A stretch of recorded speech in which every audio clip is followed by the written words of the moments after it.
Lisyang Li7 ultra suratganlar uchun, qora bilan oqdan charchaganlar uchun stalnoy rangi kelib qoldi. Bu rangning ham o'zining shaydolari bor.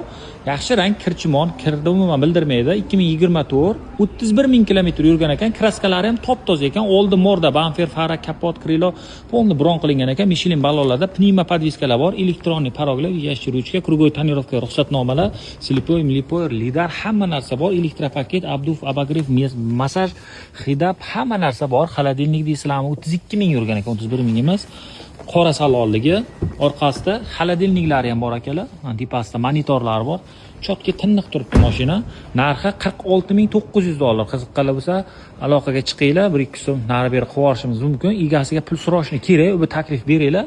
Faqat insof bilan so'ranglar. Jana unaqa katta raznica o'tib berilmaydi. O'zi hozir ham 61-62 sotilyapti bu mashinalar. Li7 ultralar, boshinglar 46,900.